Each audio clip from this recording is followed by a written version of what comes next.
안녕하세요. 미소교회 최준영 목사입니다. 2025년 4월 4일 오늘 날 계시는 생명수 샘물 한 모금 시작하도록 하겠습니다. 이사야 43장을 보면요. 우리가 계속해서 이제 이어서 묵상을 하고 있는데요. 하나님께서 이스라엘 백성들의 앞으로의 회복을 말씀하시면서 두려워하지 말라 하시죠. 내가 너를 지명하여 불렀나니 너는 내 것이라 하십니다. 또 내가 지었고 내가 만들었다 하십니다. 하지만 이들은 눈이 있어도 보지 못하고 귀가 있어도 듣지 못하여서 이제 곧 멸망을 향해서 가고 있는 남유다 이스라엘 백성들입니다. 근데 이들을 이끌어내라는 것입니다. 어디로 이끌어내냐면 열방은 모였으며 민족들이 회집하였는데 모든 민족이 모여있는 곳으로 한번 이끌어내 보라는 것입니다.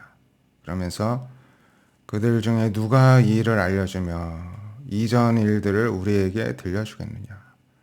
온 열방 민족에게 물어보라는 것입니다. 누가 이렇게 미래의 일을 알려주며 또 이전 일들, 이전에 있었던 일이든 아니면은 앞으로 또 하나님께서 하실 일들 앞에 나타날 미래의 앞선 일들을 누가 들려주겠느냐. 한번 열방과 민족 가운데 물어보라는 것입니다. 그들이 그들의 증인을 세워서 자기들의 옳음을 나타내고 듣는 자들이 옳다 말하게 하여 보라는 것입니다.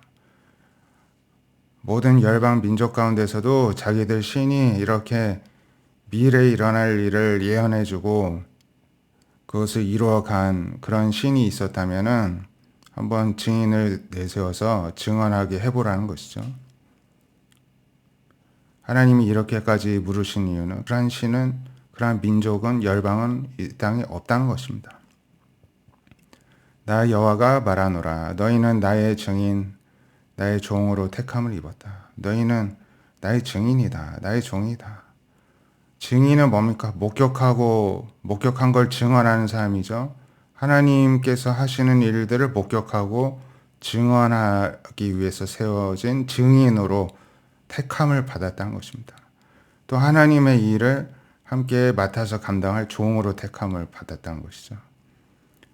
이것은 너희가 나를 알고 믿으며 내가 그인 줄 깨닫게 하기 위해서 내가 이렇게까지 해서라도 알려주려고 한다 하십니다. 나의 전에 지음받은 신은 없었다. 나의 후에도 없다.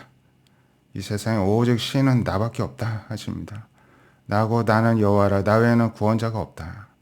내가 알려주었으며 구원하였으며 보였고 너희 중에 다른 신이 없었나니 그러므로 너희는 나의 증인이요 나는 하나님이니라. 너희 중에 다른 신이 없지 아니하였느냐. 그리고 내가 미리 알려준 대로 늘 구원해 주었고 그걸 너희들한테 보여주지 않았느냐. 그것을 증언할 수 있는 너희들은 나의 증인이다. 이렇게 말씀하십니다. 놀라운 말씀이죠. 사람이 어떻게 하나님의 증인이 되겠습니까? 오늘날 우리가 또 이 귀한 이 직분을 이어받는 줄 믿습니다. 과연 태초로부터 나는 그이니 내 손에서 건질 자가 없다. 내가 행하리니 누가 맡겠느냐. 태초부터 모든 창조와 또 세상을 다스리는 일을 하셨던 그분이 바로 하나님이시다. 나다 하십니다. 너희의 구속자요. 하나님께서 이스라엘 민족의 구속자, 구원자, 값을 치르고 이들에게 해방과 자유를 줄 수 있는 구속자라고 하십니다. 이스라엘의 거룩한 여호와가 말한다. 너희를 위하여 내가 바벨론에 사람을 보내어 모든 갈대아 사람에게 자기들이 연락하던 배를 타고 도망하여 내려가게 하리라. 이제 바벨론의 미래에 대해서도 하나님이 예언의 말씀을 주시는데요. 이제 바벨론을 이제 나중에 바사왕 고레스에 의해서 멸망당하잖아요. 근데 역사에 보면은 이 바벨론 사람들이 멸망당하던 날에도 배를 타고 배 위에서 술을 마시고 잔치를 벌이고 파티를 벌이고 유흥에 빠져 있고 이렇게 흐리멍텅하게 살았다는 것입니다. 그런데 이제 이 메대 바사 연합군이 어떻게 저 땅을 공략을 해야 되나 하다가 강을 막아가지고 물이 줄게 하여서 수로를 타고 들어갔다는 것입니다. 그러니까 갈대아 사람들이 깜짝 놀라가지고 수로를 통해서 적군이 들어오니까 연락하던 이제 여기서 뭐든 어떤 위락을 즐기던 이 배를 타고 도망을 가더라는 가게 될 거라는 말씀을 하나님이 주시는데, 이건 아직 일어나지 않은 미래의 일을 하나님이 마치 지금 보고 계시는 것처럼 묘사를 하시고 설명을 해 주시는 것입니다. 그래서 하나님께서 미래에 이 세상에 현재에도 과거에도 오직 한 분 하나님만이 이 세상의 통치자이신 것을 다시 한번 드러내시는 구절이라고 할 수가 있습니다. 나는 여호와 너희의 거룩한 이요 이스라엘의 창조자여 너희의 왕이다. 이렇게 말씀하십니다. 거룩한 이 창조자 너희 왕이다. 제가 참 안타까운 적이 있었는데요. 한국 사람들 이렇게 제가 실명을 거론하지 않겠지만 많은 분들, 추종자들에게는 스승이라고 하는 분이 이 기독교에 대해서 어디서 강의를 하는 것을 보았는데, 이렇게 하나님께서 미리 그 세계의 역사를 말씀하시고 그것을 미리 예언으로 말씀하신 이런 부분들이 있잖아요.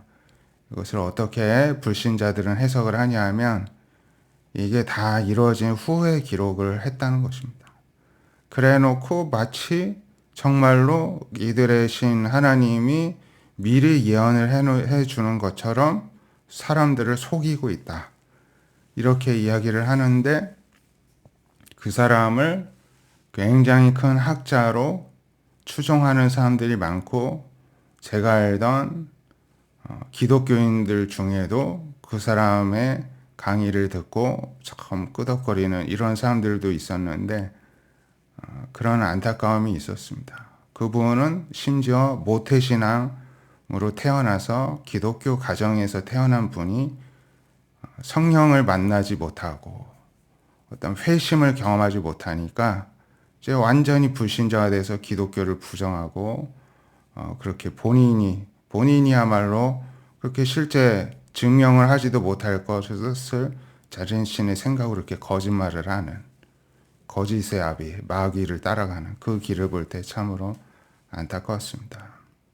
이 세상에 참된 스승이 하나님, 예수님, 성령님, 삼일체 하나님밖에 누가 있겠습니까? 이런 잡다한 이런 스승이다 뭐다 이런 사람들, 여러분들 이렇게 귀담아 듣지 마시고 그 시간에 말씀을 한 구절 더 보시고 우리의 참된 스승이신 성령님께서 우리들의 심령의 감동으로 조명하심으로 깨닫게 하시는 그 가르침이 참된 가르침일 줄 믿습니다. 빌립보서 2장 25절에 보면 에바브로디도를 너에게 보낸 것이 필요한 줄 생각하노니, 이 앞에서는 또 디모데를 보낸다 했는데 이제 바울이 빌립보 성도들한테 에바브로디도도 보내겠다 이야기를 합니다. 에바브로디도에 대해서도 또 이렇게 추천을 하는 그런 내용을 쓰는데, 나의 형제요 함께 수고하고 함께 군사된 자, 주님의 군사다 이렇게 말을 합니다. 너희 사자로 내가 쓸 것을 돕는 자라. 나를 대신해서 어떤 사자로 나의 이야기를 전할 전달자로 보낸다 이렇게 이야기를 합니다. 그가 너희 불의를 간절히 사모하고 자기가 병든 것을 너희가 들은 줄을 알고 심히 근심한지라. 에바브로디도가 병들었던 모양입니다.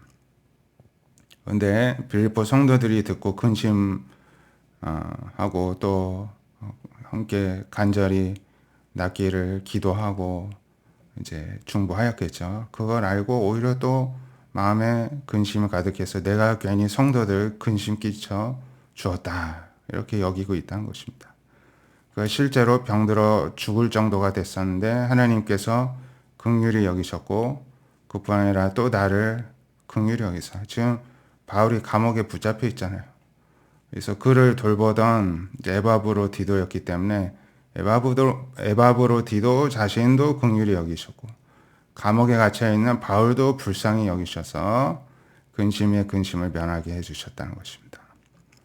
내가 더욱 급히 그를 보낸 것은 너희로 그를 보고 다시 기뻐하게 하며 내 근심도 덜려 함이라.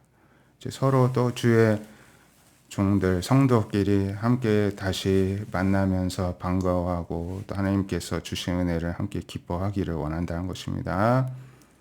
이러므로 너희가 주 안에서 모든 기쁨으로 그를 영접하고 이와 같은 자들을 존귀히 여기라 이야기합니다. 그가 그리스도의 일을 위하여 죽기에 이르러도 자기 목숨을 돌보지 아니한 것은 나를 섬기는 너희의 일에 부족함을 채우려 함이니라. 이 빌립보 성도들이 직접 와서 도와주지는 못하는데 에바브로디도가 성도들의 마음을 또 알기 때문에 또 헌금도 보내고 후원도 했겠죠. 모든 영적으로든 물질적으로든 부족함이 없도록 많이 애쓰고 도와주면서 바울의 힘이 되어 주었던 것 같습니다. 끝으로 나의 형제들아 주 안에서 기뻐하라. 너에게 같은 말을 쓰는 것이 내게는 수고로움이 없고 너에게는 안전하니라. 주 안에서 기뻐하라. 빌립보서는 기쁨의 서신이죠. 늘 주 안에서 기뻐하라. 이렇게 우리에게도 권면합니다. 이처럼 바울도 혼자 사역을 할 수가 없었습니다.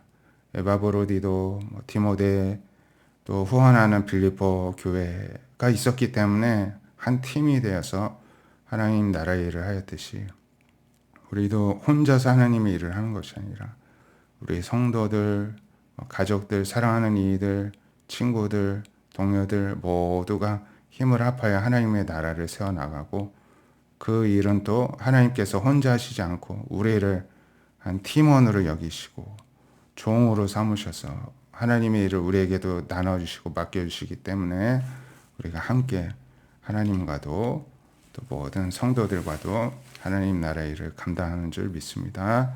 우리가 늘 앞으로도 기쁨 가운데 연합하면서 서로 위하면서 하나님의 나라를 세워나가기를 원하고 특별히 오늘 우리 대한민국도 그러한 은혜를 주시기를 하나님께 간절히 소망합니다. 기도하겠습니다.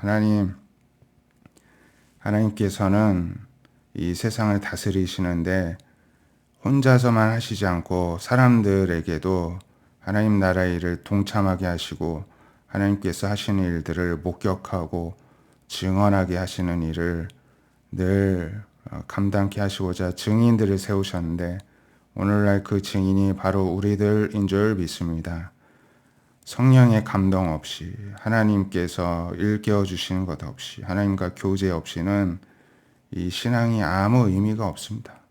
하나님께서 하시는 일들을 우리가 경험하고 느끼고 목격하기 위해서는 늘 주님 안에 깨어있고 성령으로 충만해질 때 주님과 하나 될 때만이 우리가 아버지의 뜻도 알고 이루시는 일들, 하시는 일들도 보게 되는 줄 믿습니다. 우리에게 그러한 영적인 예민함, 예리함이 있게 하여 주시고 날카로움이 있게 하여 주시고 각성이 있게 하여 주시옵소서. 그 가운데 함께 성도들과 하나님의 나라를 세워나가는 사랑도 있게 하시고 기쁨도 있게 하여 주시고 연합하는 또 형제 자매들 가운데 또 함께하는 즐거움이 있게 하여 주시옵소서. 오늘 또 대한민국 가운데에도 하나님께서 회복하시는 은혜가 있기를 간절히 사모합니다. 좌우로 나눠진 이 분열된 마음들을 오직 예수님 안에서 하나님을 섬기는 한 마음으로 우리가 통합이 되게 하여 주시고 회복이 이루어지게 하여 주셔서 그 무엇보다도 이념보다도 하나님의 뜻을 이루고 사랑을 이루는데 힘쓰는 이 나라 이 민족 되게 하여 주시옵소서. 살아계신 예수님의 이름으로 기도드립니다. 아멘. 오늘도 하나님의 증인으로 살아가는 저와 여러분 되시기를 축복드립니다. 감사합니다.